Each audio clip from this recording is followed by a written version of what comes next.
উনি বিয়ে করলো, বিয়ে করে মসজিদে যে আকামটা করলো, কথা কন না কেন? কোথায় যে আল্লাহর ঘর, মসজিদ পবিত্র জায়গা, সেই পবিত্র ঘরের মধ্যে 2 ঘন্টার চুক্তিতে মানুষ পাহারায় নিজের বউ, ঠিক আছে জায়েজ আছে, কিন্তু পাহারা দেওয়ার প্রয়োজন কি? তুই বাড়ি নিয়ে যা, বাড়ি নিয়ে যা, কক্ষে নিয়ে যা। 2 ঘন্টার জন্য চুক্তিবদ্ধ হয়ে তার সঙ্গে সহবাস করে আবার তাকে তালাক দিয়ে বলে তোমার জায়েজ হয়েছে, আবার স্বামীর ঘর করো। এ কোন মাসলা দিল? সম্পূর্ণ তাকে হত্যা করা জায়েজ। অল বাংলাদেশের অবস্থা দেখেন, যেখানে মসজিদে জিনা ঠেকানো যায় না, আমাদের মতো নামধারী বক্তা যারা মাজারগুলো ভাঙ্গার ফতুয়া যারা দিতেছে, যারা মাজারের বিরোধিতা করতেছে, গতকাল রণখ্যাত হয়েছে টুঙ্গি ময়দান, 7 জন তারা এন্তেকাল করছে। মাজার ভাঙতে ভাঙতে মানুষের মস্তিষ্ক ভেঙে ফেলতেছে, জোরে বলেন ঠিক কিনা? আমি আশ্চর্য হয়ে গেছি। আমি যখন ঢাকার জমিনে আসি, প্রত্যেকের দাড়ি, মুখে টুপি, মাথায়, প্রত্যেকের হাতে বাঁশের লাঠি।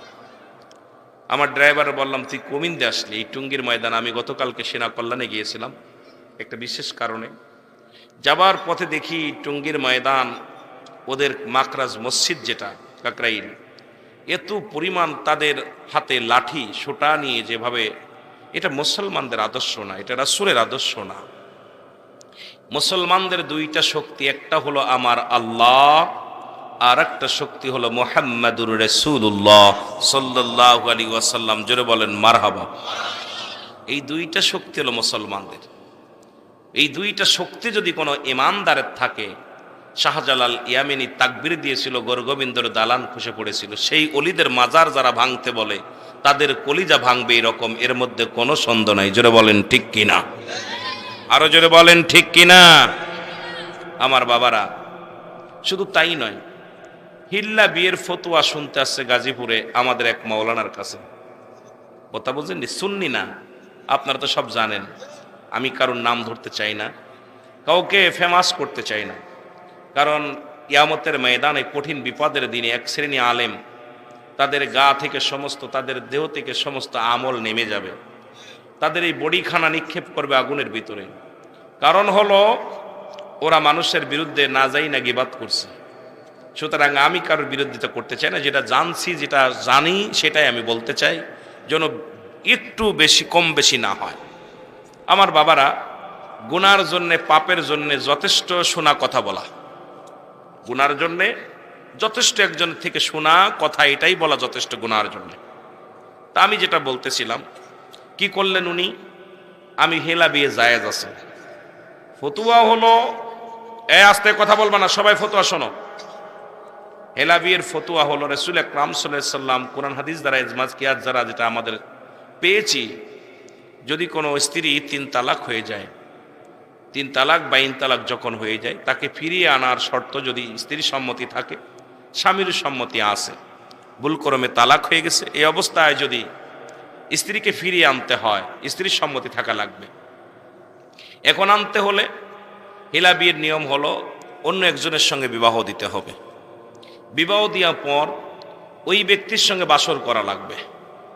আপনি অনেক আছে খালি বিয়ে দিয়ে, দাদা মুরব্বীর লগে বিয়ে দিয়ে ছেড়ে দেয়, হবে না।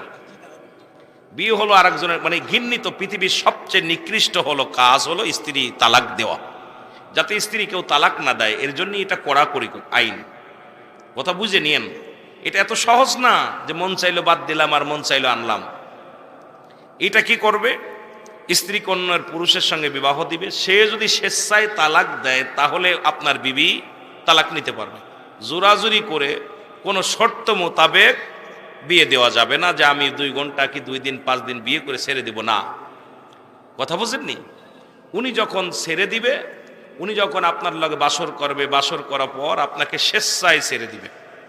স্বেচ্ছায়, কোনো চাপ নয়, কোনো চুক্তির মধ্যে নয়। চুক্তি হলে বিয়ে বাতিল হয়ে যাবে। ফতুয়া ভালো করে শুনবেন। এই জন্যে ফকি ছাড়া ফতুয়া দেওয়ার এখতিয়ার কারণ নেই। আমাদের দেশে সবাই মুফতি, সবাই মুফতি। একজন লেখাপড়া করে মুফতি হয়েছে, আর এখন মুফতি সার্টিফিকেট কোনো ব্যাপারই না। এখন ঘরে ঘরে মুফতি ফতুয়া দিতেছে। ভ্যান চালকও ফতুয়া দেয়, রিক্সা চালকও ফতুয়া দেয়। মৌলবীর চাইতে উনি ভালো বোঝে। কি ভাই, আমি কি খারাপ কথা বলছি? ফতুয়া এখন সবাই দিতেছে। আমাদের বজলু ভাই, একটা কামেল পাস বক্তা, একজন শিক্ষক, ওনার কাছে আসতেছে না। উনারে আর একজন ফতোয়া দিচ্ছে হুজুর এটা করতে হইব। কি বিপদের মধ্যে আছে। মূর্খরা চালাইবে জ্ঞানীদের সেই যুগ এসে গেছে, যেটা বলেন ঠিক কিনা। এবার উনি স্বেচ্ছায় যদি ছেড়ে দেয়, সর্বনিম্ন 3 মাস 10 দিন অপেক্ষা করতে হবে। একদিন আগেও বিয়ে করা জায়েজ নাই। 3 মাস 10 দিন অপেক্ষা করতে হবে ওই মহিলা। আরে মেয়া শোনেন, কয়দিন? 3 মাস 10 দিন অপেক্ষা করতে হবে।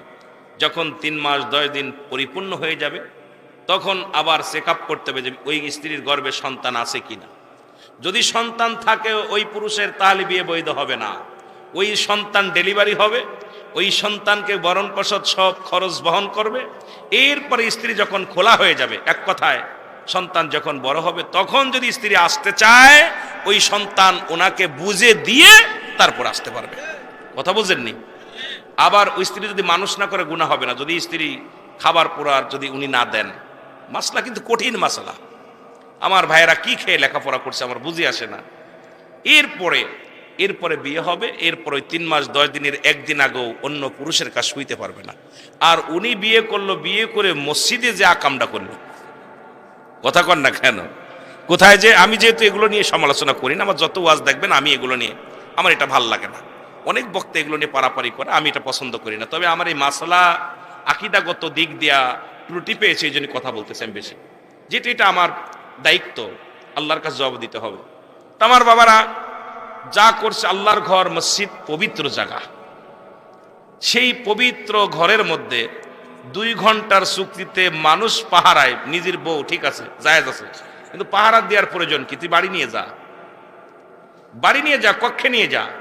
2 ঘন্টার জন্য চুক্তিবদ্ধ হয়ে তার সঙ্গে সহবাস করে আবার তাকে তালাক দিয়ে বলে তোমার জায়েজ হয়েছে, আবার স্বামীর ঘর করো। এ কোন মাসলা দিল? সম্পূর্ণ তাকে হত্যা করা জায়েজ। কারণ শরীয়তের বিধান অনুযায়ী যে ব্যক্তি এই কাম করেছে, বিবাহিত যেহেতু, তাকে পৃথিবীর বুকে সর্বপ্রথম তার নাভি পর্যন্ত মাটির নিচে পুঁততে হবে। এই নারী পুরুষ দুজনই, কথা বুঝে নিয়েন, মাটির নিচে পুঁততে হবে। এরপরে তাকে কঙ্কাল মারতে হবে, মৃত্যুবরণ না করা পর্যন্ত তাকে মারতে হবে। যখন মারা যাবে, তখন তার এই দেহখানা উঠাইয়া কুকুর শেল দিয়ে খাওয়া দিতে হবে। সে জানাজা পাবে না, দাফন পাবে না, কাফন পাবে না, কারণ শরীয়ত বিধান মোতাবেক সে জিনা করেছে। কথা বোঝেন নাই? শরীয়ত মোতাবেক সে কি করছে? জিনা করছে। আর জিনাকারী নারী, জিনাকারী পুরুষ, বিবাহিত নারী, বিবাহিত পুরুষ কাফনও পাবে না, দাফনও পাবে না। এই মাসালা শোনো, জিনাকারী কোন পুরুষ, জিনাকারী নারী বিবাহিত হলে সে জানাজা পাবে না, কাফন পাবে না, দাফন পাবে না। ভালো করে ফতোয়া শুনবেন। যদি কোনো মুফতি খণ্ডন করতে পারে, আমার সঙ্গে চ্যালেঞ্জ, আমি বসবো তার সঙ্গে চেয়ারে। কারণ কোন জিনাকারী নারী, জিনাকারী পুরুষ বিবাহিত হলে সে জানাজা, নামাজ, এরপরে গোরস, দাফন, কাফনের একটাও পাবে না। তাকে দিবালয়ে কুকুর শেল দিয়ে খাওয়াই দিতে হবে। আর যদি অবিবাহিত হয়, তাহলে সে মৃত্যুর পরে তাকে 100 ডোরা মারতে হবে। যদি মারা যায়, মারা গেলে তাকে কি করতে হবে? আপনার কাফনও পাবে, দাফনও পাবে, জানাজাও পাবে। যদি 2-4 বেদ বেশ বাকি থাকে, এগুলো কবর উপরে মারতে হবে। যদি না থাকে, আলহামদুলিল্লাহ। এই হলো মাসালা। কিন্তু আমার দেশের ভাইয়েরা নিজের স্বার্থ হাসিলের জন্য যে সমস্ত ফতোয়া দিয়ে সমাজ জাতিকে নষ্ট করতেছে, আল্লাহের কসম, আল্লাহর গজবের মধ্যে আমরা পড়ে যাব। জোরে বলেন ঠিক কিনা? আরো জোরে বলেন ঠিক কিনা? আর সবচেয়ে বড় আর একটা দল, এই যে বললাম 7 জন ইন্তেকাল করছে। মানুষ হত্যা মহাপাপ, কবিরায় গুনাহ, হত্যাকারীর গুনাহ মাফ হবে না। যারা দাড়ি টুপি জুব্বা লাগায় যারা পিটায় মানুষ হত্যা করতেছে, এদের কোন ইসলামের মধ্যে আছে? এটা জাহিলা জামানাওকে ছেড়ে গেছে। আমি অনুরোধ করব, দেশের যারা নেতৃবৃন্দ আছেন, অচিরেই এই দলটাকে নিষিদ্ধ ঘোষণা করুন। না হয় বাংলার বুকে, বাংলার তহিদি জনতা যখন খেপে যাবে, আপনাদের গায়েও চামড়া থাকবে না। জোরে বলেন ঠিক কিনা? আরো জোরে বলেন ঠিক কিনা? হয়তো তাহিরির বিরুদ্ধে মামলা দিচ্ছেন, আমার বিরুদ্ধে মামলা দিবেন, দুঃখ নাই। তাহিরির বিরুদ্ধে মামলা হয়েছে, দুঃখ নাই। সে কি করেছে? বিনা অপরাধে তার বিরুদ্ধে মামলা করেছেন। সে কি করেছে? প্রশাসন যখন বলছে আপনি 10 মিনিটে মাইক ছেড়ে দিবেন, উনি 7 মিনিটে মাইক ছেড়ে দিছে। জনগণ তা আপনাদের গাড়িতে ঢিলা মারছে, বিরুদ্ধে, তার বিরুদ্ধে আলোচনা কি করছেন? সে পৃথিবী, আমি মনে করি বাংলাদেশে বর্তমান প্রশাসন বান্ধব বক্তা থাকলে আমাদের তাহির সাহেব আছে, জোরে বলেন ঠিক কিনা। সব আমাদের সুন্নি বক্তা, আমরা কখনো প্রশাসনের বাইরে, আমরা দেশের জন্য, জাতির জন্য আমাদের মঙ্গল কামনা করি। আমরা সুন্নি যত আলেম আছি, আমরা দেশের কোনো ক্ষতি হোক, জাতির কোনো ক্ষতি হোক, এটা আমরা মনে মনেও কল্পনা করি না, জোরে বলেন ঠিক কিনা। আর একটু জোরে বলেন ঠিক কিনা। আওয়াজ দেন না কেন, আমি মিথ্যা কথা বলতেছি? আল্লাহ আমাদের বুঝার তৌফিক দান করুন। এই জন্য নবীজি 3 দিক ফিরে দোয়া করলেন, মক্কার দিকে